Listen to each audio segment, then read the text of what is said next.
It's daylight. Isn't this awesome? Be able to come in here in the daylight. I have to traipse through the dark to get here on a Wednesday morning. This is fantastic. So let's give our cooks and everybody that kind of prepares this a big hand this morning. Tell them thank you. Appreciate you guys that cook. Appreciate Gavin and anybody else that's helping get the building open and all the things that are required in just making this possible each week. So if this is your first time with us, or if you haven't been with us much, let me tell you our rhythm. So we kind of go from one chapter to the next. So this week we're in chapter 12 of Genesis.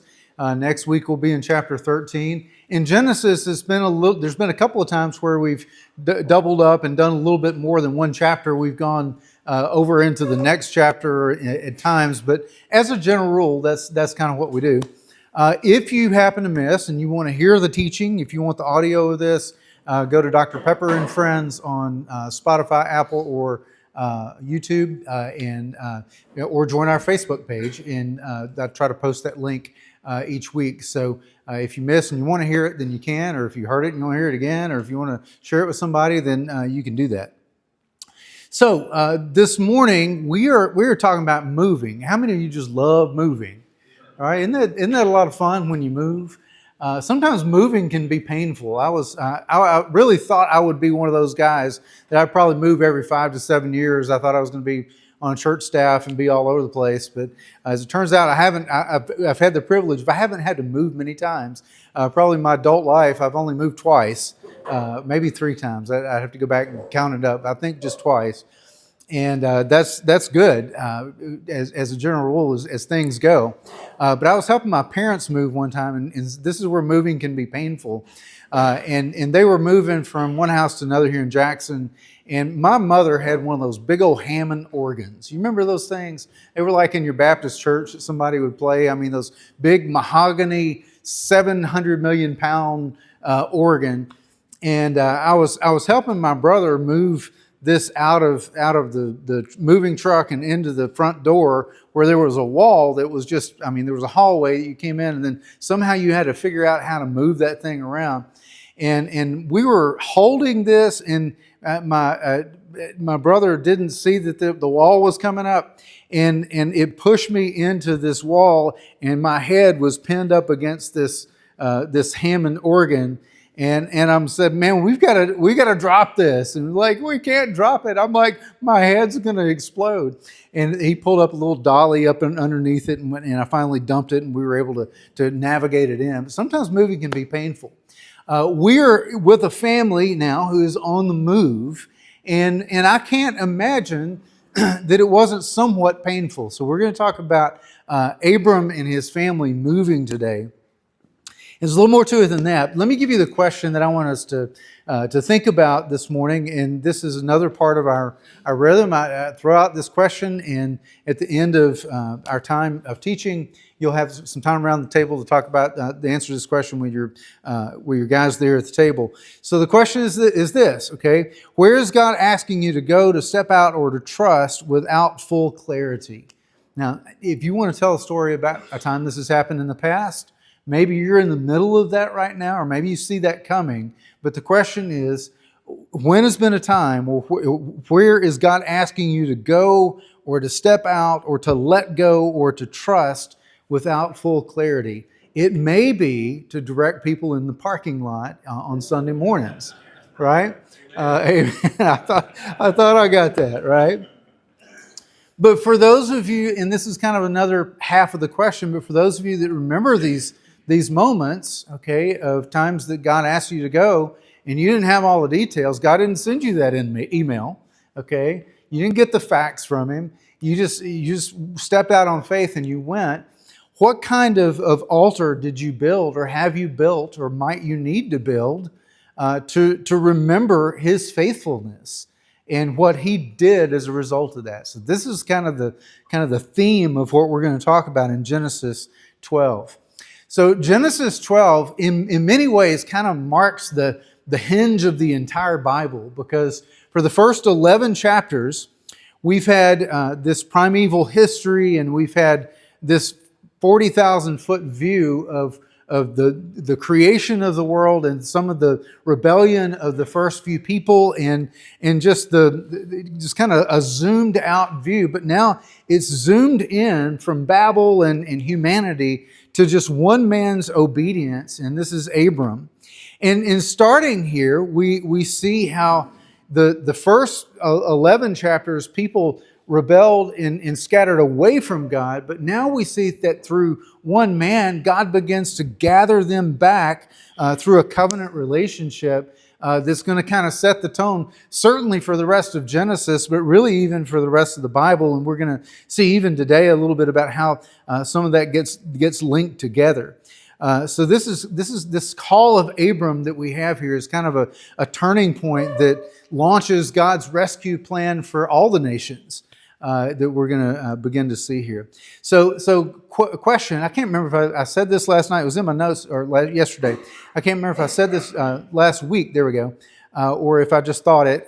How many generations were there between between Adam and Noah? Okay, I think there were 10. Between Adam and Noah. And between Noah and Abram, there were also 10. Okay? So now, that just kind of keep that in mind. But the thing that's kind of unique, and when God does something big in Scripture, one of the things that you're often going to see is there was a silence from God for a long time. So as far as we know, God had not spoken to anyone for 10 generations until we get to Abram. Okay? We're going to see, you'll see that throughout the Old Testament. Too. A word from the Lord was rare in those days. It had been 400 years since God had spoken to anybody. I mean, you're going to see this period of silence followed by God doing something radical and something that's very redemptive oriented in the lives of His people. So that brings us to kind of chapter 12 in verse 1. Because these introduce us not only to Abram, but also to the beginning of Israel and to the rest of all of Genesis. So let's jump in verse 1. And let me warn you ahead of time, okay? We're going to go kind of slow in these first 3 verses, and we're going to pick it up. But these first three verses are huge, okay? So now the Lord said to Abram, okay, now that I have to stop there because this is one of those where the English doesn't do it justice. This is a much more dramatic introduction than what you see in the English. It's almost like somebody's leaning forward and saying, and this is how it happened. Okay? I mean, it's that kind of drama that's not coming through in the English, but now the Lord said to Abram. So if you can just imagine someone telling the story, now it happened like this. Go from, so this actually means go yourself, separate, discover, become someone new. Go from your country and your kindred and your father's house to a land that I will show you, and then we'll go from there. Okay, so this is the instruction from God. Okay, so He tells them to go yourself, separate from everything that you know. So what this kind of does, you remember last time when we were talking about Babel, we were talking about the whole idea of settling. Okay, that what had happened is that God had told them to be fruitful and multiply, disperse, fill the earth. Okay, that was the instruction from God. But instead, they clumped together and they settled. Okay, that was one of the first things that they did. They clumped together and they settled. So the first thing that we see about God's instruction to Abram is that He's following through with this whole separation and dispersion and scattering thing. And his instruction specifically to Abram was for him to go, okay, for him to get away from everybody else, to separate himself. So Abram's faith begins really with detachment, and he's obedient before he really has the chance to understand. All right, so we kind of look at what it is that he's separating from, and we see this here. He's going to separate from his land. Okay, so God pretty much says is all in the original language. It's more like, go out of your tent and take your tent with you.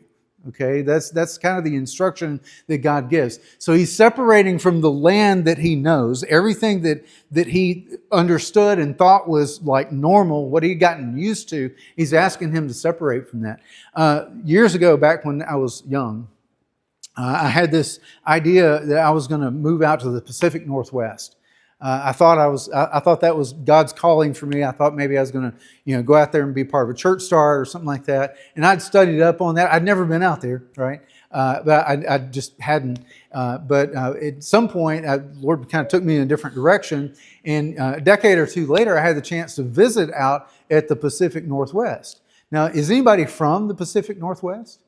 Okay, all right. It's a little different culturally, it's not the South, right? And I realized that would be a really big change for me. And Tennessee is kind of what I'm used to, and most of us are too.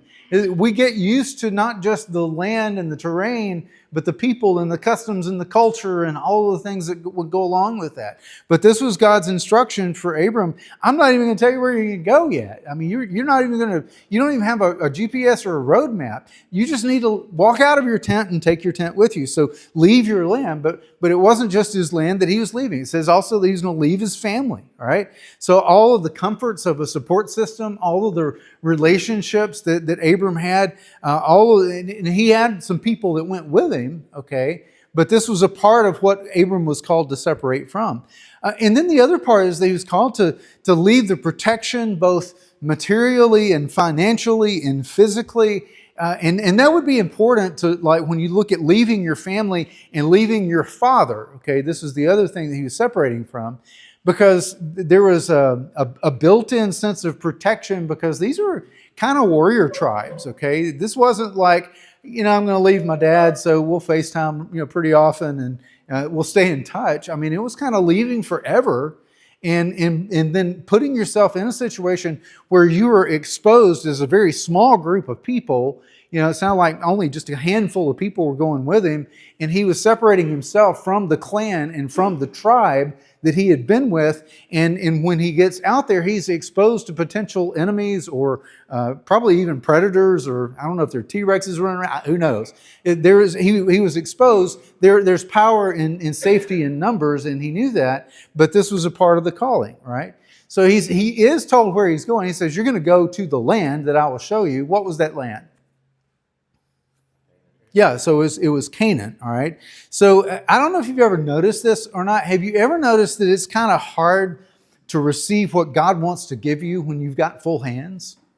When you're holding on to things tightly, it's kind of hard for you to receive some of the blessings that God may want to give you. And sometimes those endings can be painful, right? Sometimes when it's mutual and you know that you need to move on because God's called you to go somewhere else, to say goodbye to people that you love and you care about, sometimes that can be painful. Sometimes those endings aren't necessarily ideal. Maybe they're not always mutual. Sometimes you just kind of realize that from a set of bad circumstances, it may be time for you to move on. You may feel unappreciated. You may feel like there's something else going on. But as you pray about that and you seek the Lord in that, sometimes you realize it's time for a necessary ending in this relationship, and you move on without really knowing what is coming next. And that can be terrifying. I've been there sometimes. Sometimes people decide that for you. Sometimes people decide there is a necessary ending that's coming your way. And it may be that you got fired from a job. It may be that a loved one set a boundary with you. It may be that you went through an unwanted divorce, or maybe a wanted divorce. I mean, there's a lot of different ways that endings can happen. And sometimes it's so hard to see just past that ending, and because you don't know what's coming next, and you don't know what that looks like. And here's the thing that we learn from Abram is that faith is something that usually doesn't start with clarity, but it starts with the word go. It starts with go yourself, and I'm going to make you someone new. I'm going to take you to a land that you don't know anything about, but and it says in this next verse that I'm going to bless you. So let's look at the next verse.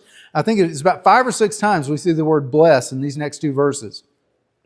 So you go to the land that I will show you, and I will make you a great nation, and I will bless you, and I will make your name great, and you will be a blessing. And I will bless those who bless you, and him who dishonors you I will curse. And in you all the families of the earth shall be blessed. Right?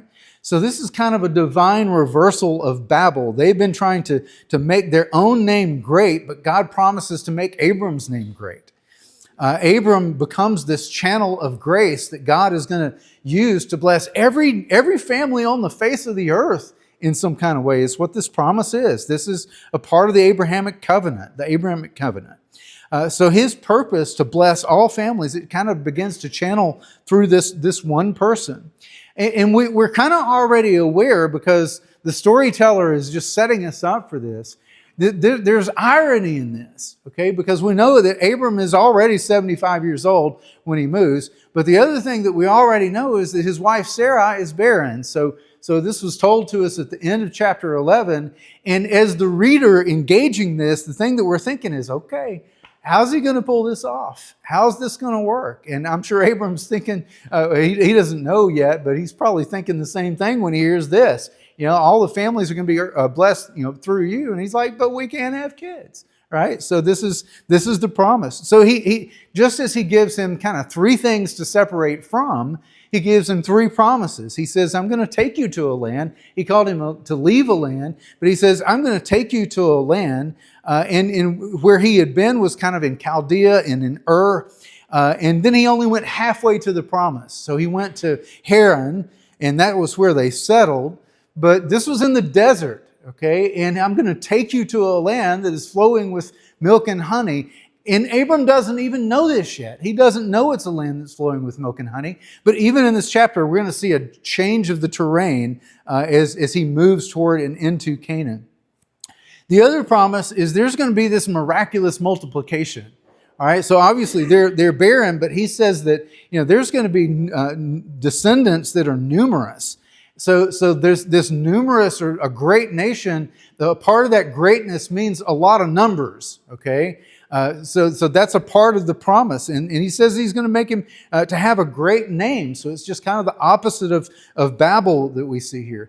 So the greatness in his name is referring to reputation. It's referring to renown. It's referring to material wealth. So these are all things that God is promising him. As in the nation part of that is also referring to kind of an organized, political, powerful, entity, right? There's going to be a nation that actually comes from him. But the bottom line is he says, Abram, you're going to be a great blessing to everybody that you meet. And for those that bless you, I'm going to bless them. And for those of you that dishonor you, I'm going to curse them. And he's almost like promising him this Midas touch. That everything that you touch is going to turn to gold. I'm going to bless you. You have a blank check. And we know from the New Testament, from other comments that we find in the Bible about Abram, is that it's not because there was anything special about Abram, but it was because God chose to favor him, and Abram simply believed. He let go of all the stuff that he was holding on to, and he stepped out and took his tent with him, right? So, God's promises always come with some kind of purpose. When God blesses you, there is a responsibility that comes with that. Man, some of you are doing that. I mean, some of you are, I know some of you, and you've been blessed with resources, you've been blessed with time, you've been blessed with a lot of different things. And man, you turn that around and you bless other people. How are you doing with that? Because when God has blessed you in some kind of way, it's not there for you to hoard. It's there for you to turn that around and then begin to bless somebody else. So you're blessed to be a blessing because influence is more stewardship instead of status. All right, verse 4. So Abram went. All right. So, Abram could have started teaching seminars on obedience. He could have started a moving company, I guess.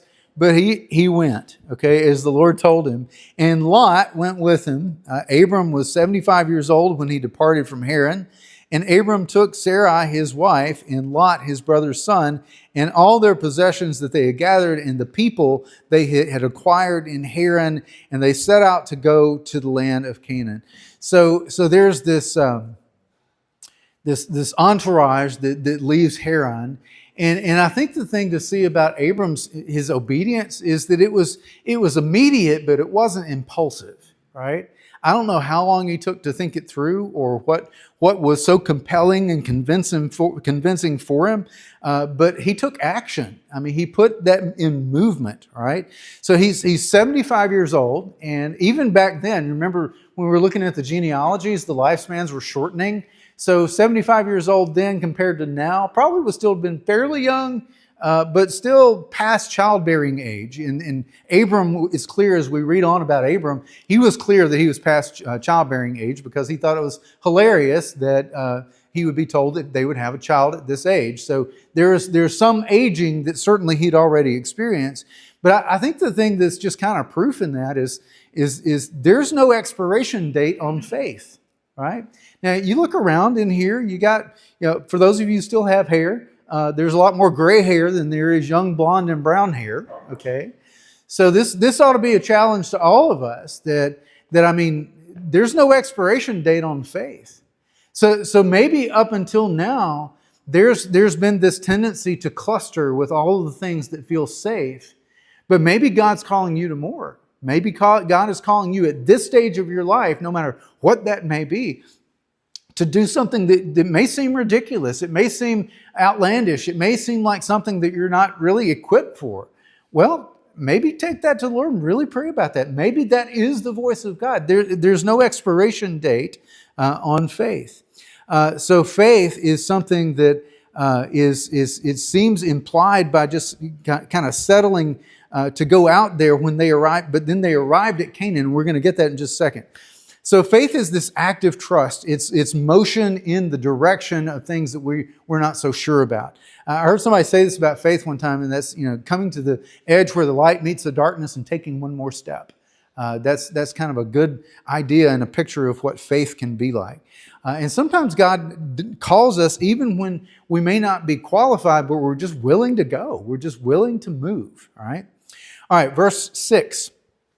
Into verse 5. So when they came to the land of Canaan, Abram passed through to the place at Shechem, to the oak at Moreh, and at that time Canaanites were in the land. And then the Lord appeared to Abram and said, "To your offspring I will give you this land." So he built there an altar to the Lord who had appeared to him. Now this is just chock full of such rich stuff. So Abram comes into Canaan. He's moving. He's on the move. And from what we know, he's going kind of from north to south, and he's not alone. He's got his family. He's got servants that he had acquired while he was there.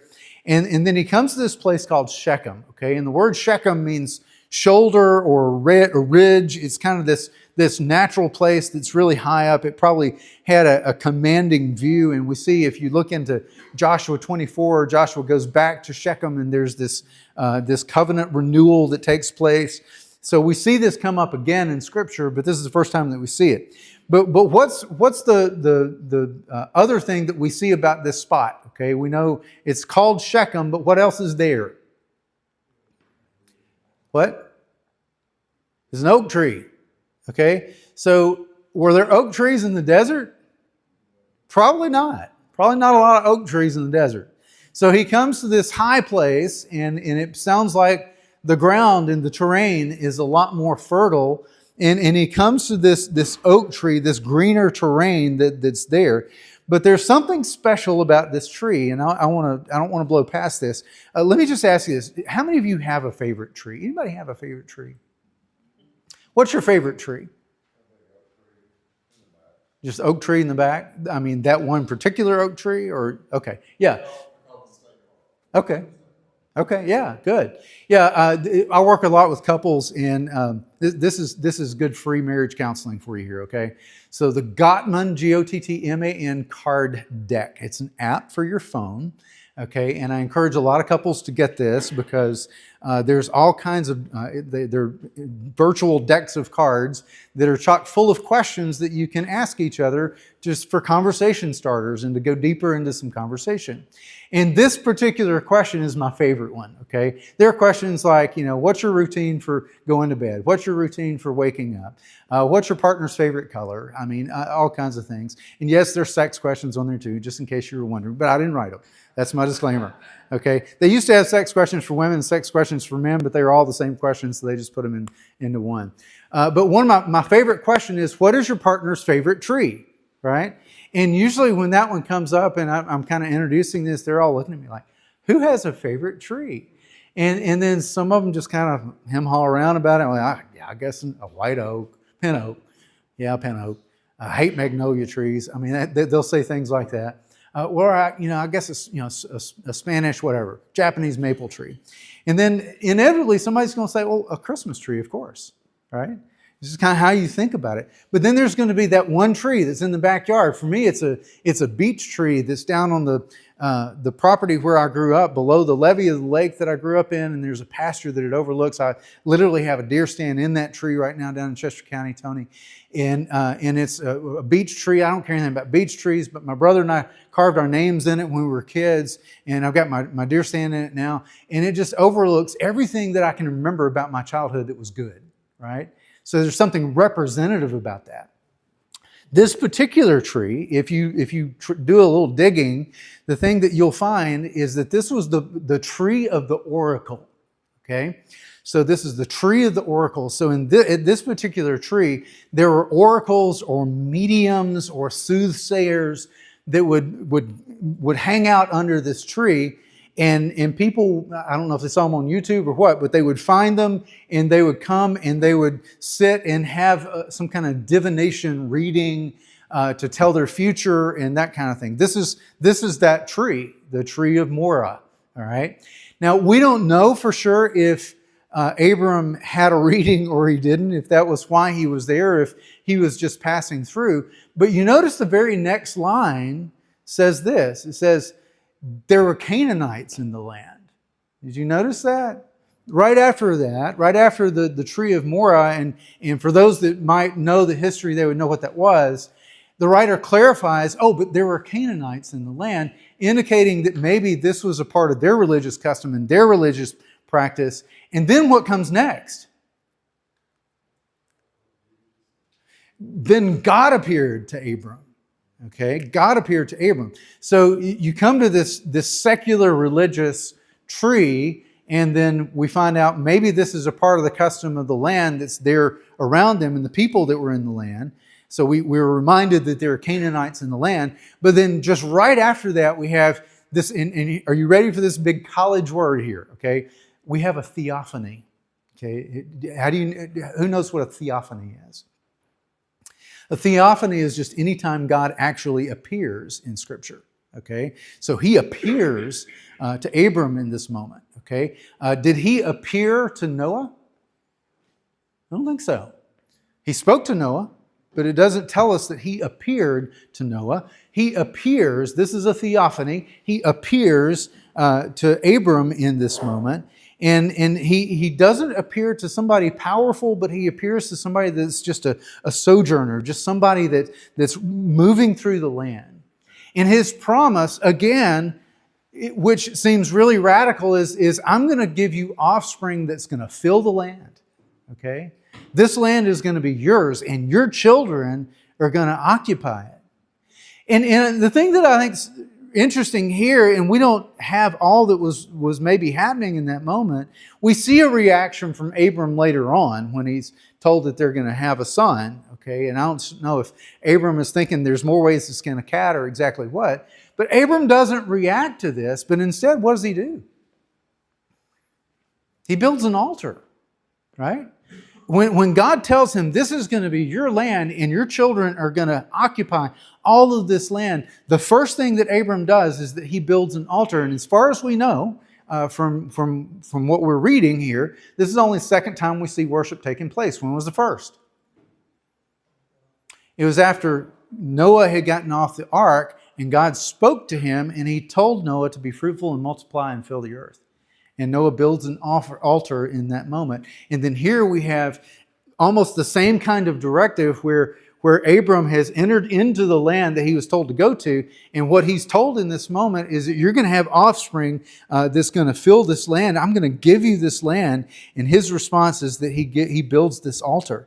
So God spoke, he blessed, this altar was built, and he appears to him. And as a result of that, worship is the natural response to that.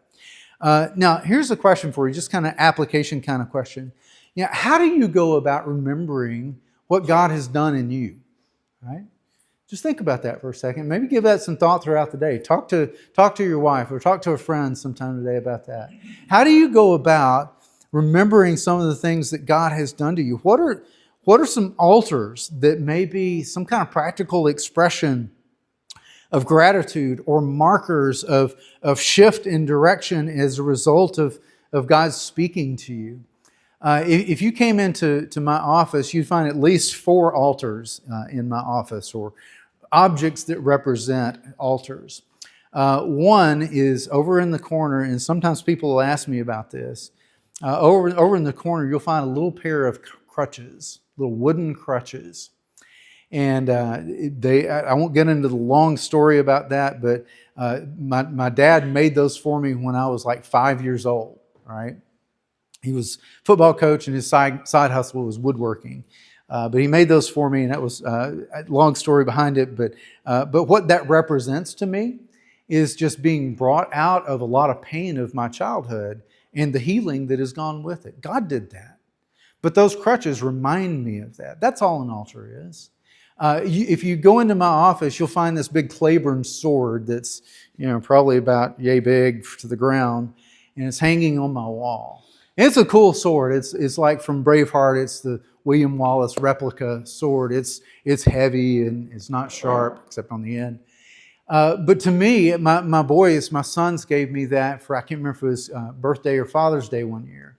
And what that represented was what God had done in me helping them step into manhood and to become men.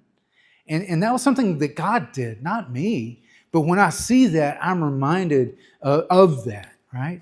Another one that's kind of on the wall on the other side of my bookshelf is a little anchor. And it was a gift from my wife. But on that anchor, she wrote a whole bunch of words of things that kind of, she appreciated about me, right? And y'all, I'm a boneheaded man, okay? In my own strength, I am not capable of being a good husband or a good father. But God has done some stuff in me that I was never equipped for, right? And that anchor on my wall reminds me of what God has done me in teaching me how to love my wife, right? So give some thought to that. You may already have some things that are mementos, or there's things that are special to you, but I don't know that you've consecrated them necessarily as an altar and been able to say, I'm going to attach to this to something that I know that God has done in me that I never would have been capable of on my own. This is where Abram was. He knew that if offspring were going to come through him, if there's going to be a land that they were going to possess, it wasn't going to come from his own doing and his own strength. He wasn't sure how it was going to happen. So he builds an altar to the Lord, thanking the Lord in advance for how this is going to work, right? All right, verse 8. From there, he moved to the hill country on the east of Bethel and pitched his tent with Bethel on the west and Ai on the east. And there he built an altar to the Lord and called upon the name of the Lord. And Abram journeyed on, still going toward the Negeb. Okay, so this is this amazing thing that happens is that he pitched his tent, but it was temporary. Okay, he resisted this temptation to settle. Now, I want you to think about this. He had just seen God, right? And when we just see God, or when we get that kind of experience and that kind of promise, there's a temptation for all of us to say, hey, I'm going to hang out here for a little while. I'm going to stay right here, right? I want you to think about how this worked in the New Testament. We see Peter do this, okay? So when Peter encountered the glory of God, and we see this in several of the different stories of this, but this is Luke's.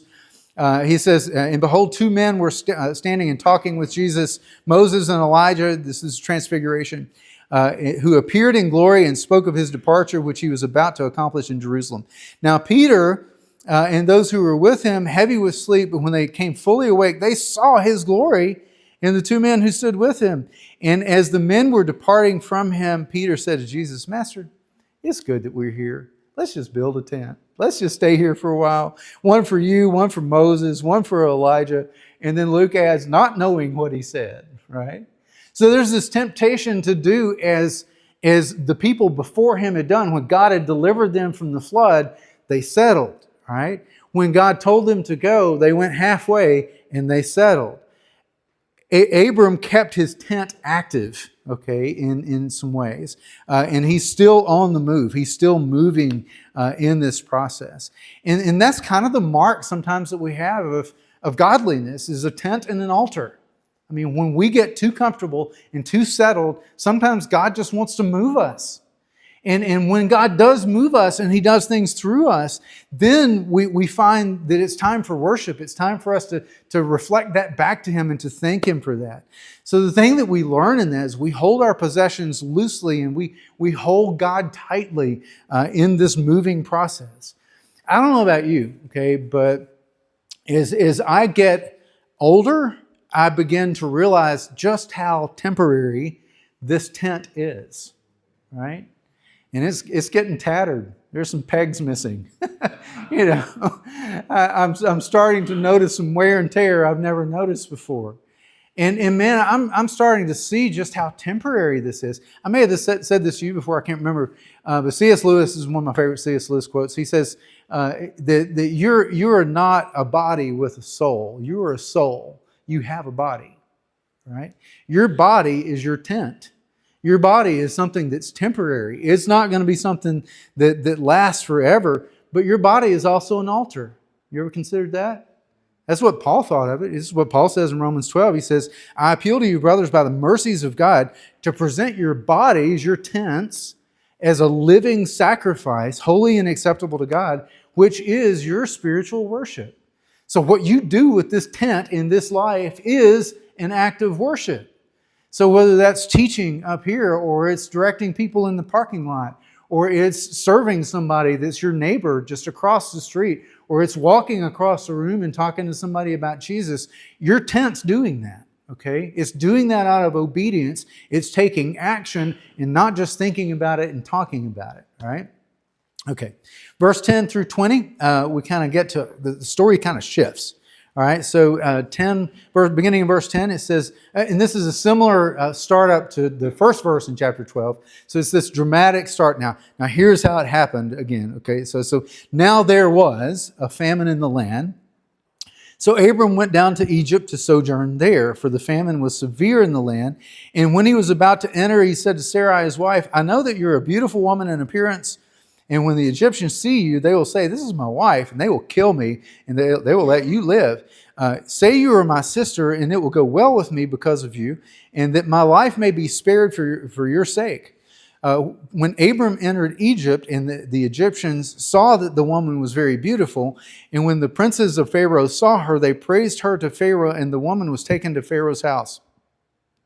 And for her sake, he dealt well with Abram, and he had sheep and oxen and male donkeys and male servants and female donkeys and camels. Now, Abram's faith begins well. We see this in the first 9 verses, okay? But now we kind of realize that it falters under pressure, right? A lot of times, y'all, when we think about Abram, okay, I mean, he's this father of faith. I mean, it's Abram, he's holy, right? I mean, we think of him like he's the 90s Bulls, but really he's the 2025 Balls, okay? I mean, moments of brilliance followed by one disaster after another, right, is the way that he wound up rolling, okay? And sometimes we see these people in the Bible as these saints and these holy figures that are beyond humanity, but they're not. All right. But the thing that's incredible about this story, and we're going to see this as we kind of dig into it, is that this story is one that God takes even his failure and continues the promise that God made, because God's promise is not dependent on Abram, it's dependent on God. All right. And in spite of his failures, God still does what God says that he's going to do. Right. So we see this part of the story, and it kind of mirrors some of Adam and Eve. The testing in the land now leads to compromise. Where God told him to go. He told him to go to the land that I'll show you. He told him to go to Canaan. Where did Abram go? He kept moving, all right? And that's commendable, but he kept moving because there wasn't any food, all right? So he wound up going to Egypt, all right? So this was not where God had told him to go.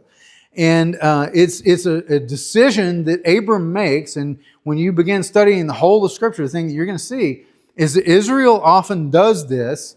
They leave safety and they go to, or they leave when there's not safety, and they go to what they perceive is safety, and they go to Egypt, right? And it's kind of interesting how at the beginning of this journey of this family, with Abram and his family, we see Abram facing famine and going to Egypt.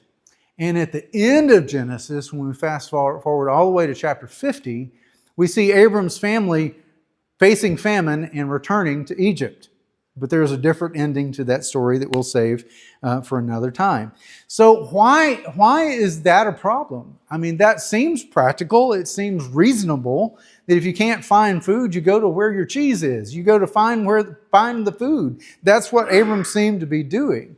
But when you look at the whole of Scripture, the thing that you'll see is that Egypt almost always represents this self-reliance. It's lush, it's predictable, it's safe compared to the famine-stricken Canaan. And when you move on throughout Scripture, you'll see their military is strong, and Israel sometimes is going to call on their military for things that God didn't tell them to do. But it seemed like a good option because in Canaan, it was weather dependent. It was dependent upon the rains, and when there were no rains, there was no food. Egypt had the Nile River that provided a lot of nourishment to the land. So this was an advantage that Egypt had in all this. So Abram goes there. He goes to Egypt. He brings Sarai, and he lies about her being his sister. Or does he? Was she his sister? Was that a lie? What? Yeah, so we find out a little bit later when this comes up again that she's actually his half-sister. Abram may have been from Arkansas. I'm not sure.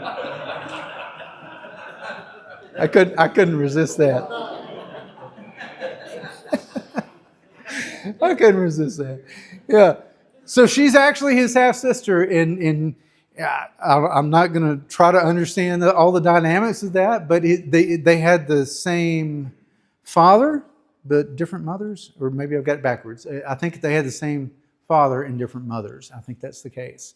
And we find this out later when this comes up again. So he's not lying, okay, but he's certainly misrepresenting, okay. And the reason for that is that if they thought he was a threat, they would kill him and take her as his wife. But the thing that happens is that Pharaoh doesn't just take her into his harem and kind of leave her on standby, okay? We see a little bit later when Pharaoh is complaining about this, he actually makes her his wife, okay? So let's look on in verse 17. So the Lord afflicted Pharaoh in his house with great plagues because of Sarai, Abram's wife. So Pharaoh called Abram and said, "What is this that you have done to me? Why did you not tell me that she was your wife? Why did you say she is my sister so that I took her for my wife?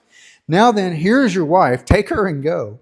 And Pharaoh gave men orders concerning him, and they sent him away with his wife and all that he has. Now, for the sake of time, I'm just going to wrap it up like this, okay? Abram walks away like a college football coach that hasn't been doing his job, right? I mean, he goes in and he messes up, but in the meantime, Pharaoh gives him all of this wealth. I mean, he closes him out and says, "I'm going to pay you your $50 million contract if you'll just leave," right?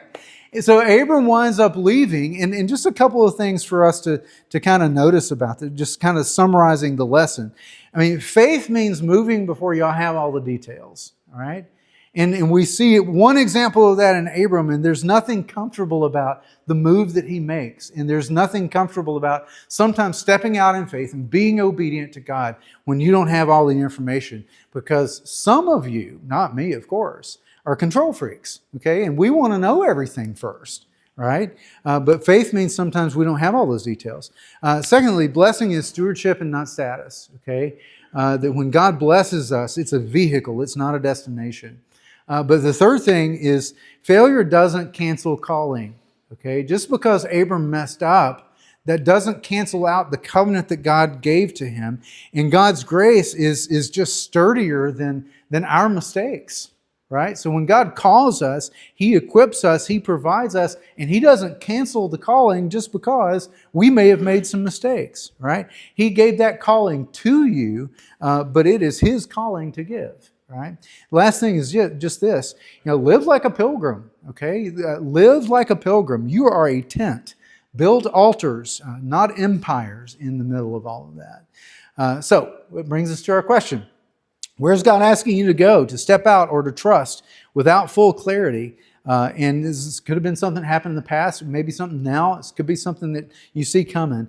And then what's an altar that you may have built or that you might need to build to mark His faithfulness in that?